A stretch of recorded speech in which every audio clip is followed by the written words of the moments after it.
जो बड़े बड़े गुनाहों और बेहयाई के कामों से परहेज करते हैं और जब गुस्सा आता है तो मुआफ कर देते हैं, और जो अपने परवरदिगार का फरमान कबूल करते हैं और नमाज पढ़ते हैं और अपने काम आपस के मशवरे से करते हैं, और जो माल हमने उनको अता फरमाया है उसमें से खर्च करती हैं, और जो ऐसे हैं कि जब उन पर जुल्म ज्यादती हो तो मुनासिब तरीके से बदला भी लेती हैं, और बुराई का बदला तो उसी तरह की बुराई है, मगर जो दरगुजर करे और मामले को दुरुस्त कर दे तो उसका बदला अल्लाह के जिम्मे है।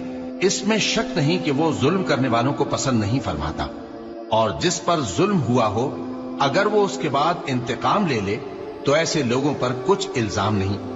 इल्जाम तो उन लोगों पर है जो लोगों पर जुल्म करते हैं और मुल्क में नाहक फसाद फैलाते हैं। यही लोग हैं जिनको तकलीफ देने वाला अजाब होगा। और जो सब्र करे और कसूर मुआफ कर दे तो ये बड़ी हिम्मत के काम हैं। और जो बड़े बड़े गुनाहों और बेहयाई के कामों से परहेज करते हैं और जब गुस्सा आता है तो मुआफ कर देते हैं, और जो अपने परवरदिगार का फरमान कबूल करते हैं और नमाज पढ़ते हैं और अपने काम आपस के मशवरे से करते हैं, और जो माल हमने उनको अता फरमाया है उसमें से खर्च करती हैं, और जो ऐसे हैं कि जब उन पर जुल्म ज्यादती हो तो मुनासिब तरीके से बदला भी लेती हैं, और बुराई का बदला तो उसी तरह की बुराई है, मगर जो दरगुजर करे और मामले को दुरुस्त कर दे तो उसका बदला अल्लाह के जिम्मे है।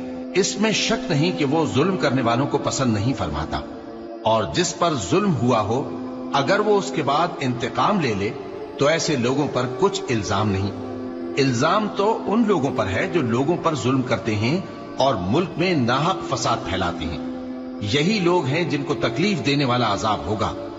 और जो सब्र करे और कसूर मुआफ कर दे तो ये बड़ी हिम्मत के काम हैं।